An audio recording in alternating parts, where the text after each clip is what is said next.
많은 분들이 지금 궁금해하시고 저한테 여쭙는 게 강남 아파트 지금 사야 할 땐가요인 거예요. 그럼 제가 역으로 질문합니다. 강남 아파트 사실 수 있냐고요? 그냥 강남 아파트는요 아무 때나 사셔도 돼요. 아무 때나. 예.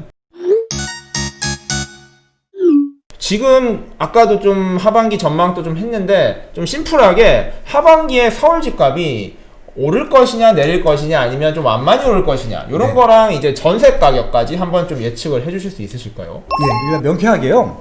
전세는 오릅니다. 올해도 입주 물량이 많은데 전세 가격이 안 빠지고 있는 거거든요. 그러면은 오를 수밖에 없다는 것들이고요. 그 이유가 내년에는 없어요. 아파트 매매 시장은 오르는 게 있고 내려가는 게 있을 텐데 올라간 아파트를 면밀히 분석하면은 새 아파트가 될 것들 그다음에 새 아파트만 올랐어요.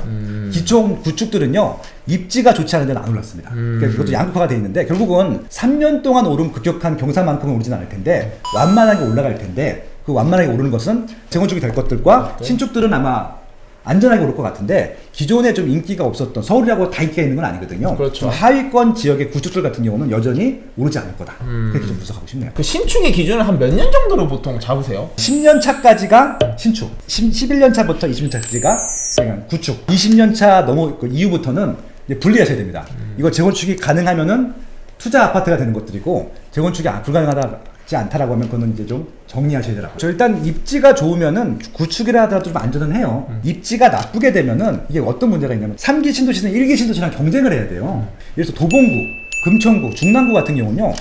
도봉구는 의정부시랑 경쟁을 하고요. 중랑구 같은 경우는 뭐 구리, 남양주랑 경쟁을 해야 되고요. 금천구 같은 경우는 광명이나 안양하고 경쟁을 하는데 저요. 그런 지역들은 아무리 서울이라 하더라도 상품이 새 거가 아니면 무조건 지게 돼 있거든요. 그렇기 때문에 그런 지역들은 조심하실 필요가 있다는 말씀을 드리고 싶은 것들이죠. 그러면 좀 입지가 좋고 괜찮은 상품이 있는 지역은 그래도 보편적으로 말하는 이제 강남 4구와 네. 마용성 네. 요 정도로 정리를 하면 되나요? 이번에 선거 결과가 명확히 나눠졌습니다. 보통 판단. 종부세 벨트라고 하죠. 아, 종부세 벨트. 왜냐면 강남 3구랑 용산구 같은 경우는 구축이든 신축이든 안전한 지역이고요. 솔직히 마용성 중에서도 마포랑 성동구는 여기는 그렇죠. 네. 신주 같은 경우는 괜찮겠지만 구축 같은 경우는 조금 여기도 조심할 필요가 있어요. 왜 그러냐면은 지금 뉴타운이 거의 마무리가 되고 있는데 주변에 계속 개발을 해요. 은평구하고 지금 서대문구가 개발하는데 거기는 수요를 서로 나눠먹기를 할 수 있거든요. 예. 근데 이제 용산구나 강남 3구에 있는 분들은요 신규 아파트가 생겨도 글로 안 가요.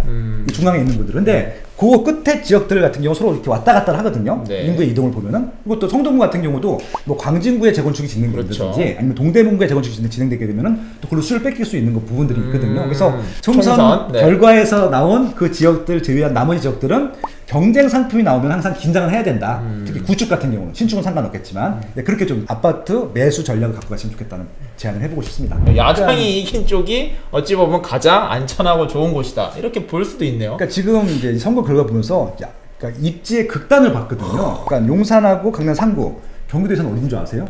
분당이었어요. 분당은 절대 수요가 있어요. 거기도 구축인데도 절대 수요가 있거든요. 그러니까 1기 신도시가 분당, 평촌, 그다음에 중동, 삼본, 일산인데 그러니까 나머지 4개 지역은 수요를 계속 뺏겨요. 주변 지역한테. 근데 분당은 옆에 신축이 들어와도 안 뺏겨요. 그럼요. 네. 묘한 그런 강한 임팩트가 있는 거죠. 예. 많은 분들이 지금 궁금해하시고 저한테 여쭙는 게 강남 아파트 지금 사야 할 땐가요인 거예요. 많은 분들이 진짜 제일 많이 하는 질문이신데요. 그럼 제가 역으로 질문합니다.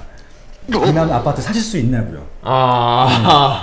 왜냐면 강남 아파트 사실 수 있는 분들은 그런 질문을 안 하세요.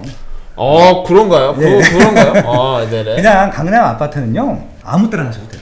아무 때나. 예. 75년도에 강남구 생긴 이후로 한 번도 빠지긴 했었어도 회복을 안 한 적이 없습니다. 그러니까 우상향을 하고 있는 거죠. 금융위기가 왔을 때 버블 세븐 지역들이 거의 30%에서 40%가 하락했어요.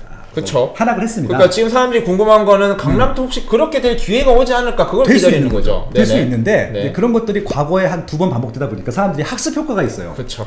안 팔아요. 기다리는 것들은 하한선이 생각보다 낮지가 않다는 것들. 강남 같은 경우는 대기 수요층이 너무 많아요.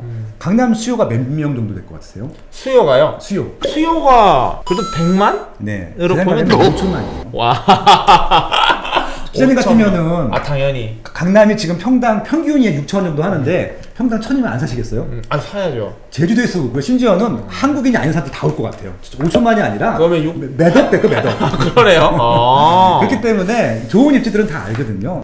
작년에 재밌는 경우가 있었어요. 외국 금융권에서 2군데서 의뢰가 온 겁니다. 그래서 이제 여러 가지 물어보는데 계속 강남만 물어보는 거예요. 제가 제시한 게 아니라 강남에 있는 아파트. 근데 외국 기관에서 건물도 아니고 강남 아파트를 왜 물어볼까 했는데 고객들이 물어본대요. 강남 재건축이 그렇게 안 되는 상품이냐고. 외국인인데 강남 투자에서 배신당했다고 하시는 분 단 한 번도 못 봤어요. 저는. 버티면 되거든요. 버티면 되니까. 예, 그게 강남의 위상인 것 같아요. 뭐 이런 얘기하면 또 분명히 막 공격을 하시겠죠. 저 투기꾼 저것 때문에 강남 뭐 이런 만들었어를. 저도 강남 아파트가 폭락을 했으면 좋겠어요. 솔직히. 저도 몇 번 기회를 노렸었고 조정이 되면 들어가려고 생각했었는데 제가 기대했던 만큼 내려온 적은 단 한 번도 없었고요. 단 한 번도 없으셨고. 예, 아마 이제 이것들 하락하는 폭은 점점 줄어들 겁니다. IMF 때가 제일 많이 하락을 했었고요. 그렇죠. 그때 60% 70% 빠졌었고요. 금융위기 때도 30%밖에 안 빠졌어요. 아마 지금도 조정기라고 할 수 있는데 10%도 안 빠질 거예요. 10%도 안 빠진다. 네. 강남은 10%도 안 빠진다. 지금 돈들이 너무 많으세요, 솔직히.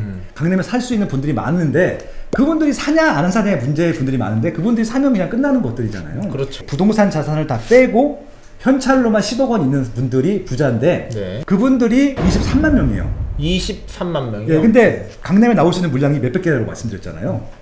그럼 이게 끝난 거잖아요. 그분들만 투자를 하려고 해도 그냥 네. 물량은 다 소진되는 거네요. 그분들은 대출이 필요 없습니다. 예, 그냥 현찰로 사도 되시는 분들이에요. 많이 끝났네요. 하나만 더 말씀드릴게요. 네, 좋습니다. 강남 안 사셔도 됩니다. 그리고 안 사셔도 됩니다. 이건 안 사시죠? 예, 저는 안 살고 있습니다. 예, 피디님도 안 사시죠? 네. 저도 안 살거든요. 강남 안 살아도 사람들께 살 수 있잖아요. 왜 다 강남만 얘기하는지 모르겠어요, 저는. 예. 갑자기 도봉구도 좋아요. 금천구도 좋고, 경기도 의정부도 좋고, 고양시 백석구, 백석도, 아니면 뭐 화정동도 좋고, 다 좋거든요. 굳이 강남만 몇 번 얘기하는지 모르겠어요. 도봉구 좋아요. 예, 저는 쌍문도 좋고 도봉산에 있어서 좋고 너무 좋거든요. 근데 사람들이 자꾸 강남만 보는 이유는 괜히 그냥 부러운 것들에 대한 심리적인 박탈감에 대한 그런 것들이거든요. 그래서 거기를 막 공격하면은 짜릿한가 봐요. 어차피 저희랑 상관없는 것들이잖아요. 그냥 세금 많이 내고 있잖아요. 집값 더 올라가면은 세금 더 많이 내요. 재산세, 종부세, 또 거래할 때마다 거래세가 되게 많을 거 아니에요. 그것들 임대주택 만들 때 지면 되잖아요. 그다음에 도봉구에다가 뭐 그런 일반 좋은 주택도 많이 만들고 기반시설 만들고 얼마나 좋아요. 예. 강남을 규제하는 정책들보다는 내 지역에 좋은 기반시설을 끌어오는 정책 그런 것들을 좀 건의하시면 좋겠습니다. 네. 굉장히 네. 반성되는 제가 준비했던 게 반성되는. 하여튼 김항열 소장님을 모시고 서울 아파트 가격이 어떻게 될 것인가에 대해서 좀 와이드하게 살펴봤습니다. 좀 어떠셨나요 오늘 김항열 소장님 해보시니까? 근데 이거 꾸민 지 얼마 안 되셨다고 하는데 너무 시설이 좋아요. 아 그런가요? 예, 그냥 경쟁력이 좀 있을까요? 대접받는 방송을 하고 가는 것 같습니다. 앞으로 저희가 잘 대접해 드릴 테니까 저희 시청자분들 네. 위해서 좀 좋은 말씀 많이 또 다음 기회에 또 하도록 하겠습니다. 자, 부동산 대물은 구독자분들의 사연을 기다립니다. 부동산에 관한 궁금하신 점들을 영상 댓글이나 아래 이메일 주소로 물어봐 주시면 저희가 전문가님들께 대신 물어봐 드리겠습니다. 그럼 다음 주에도 더 알찬 소식으로 찾아오겠습니다. 자, 인사할까요? 네. 넷빠!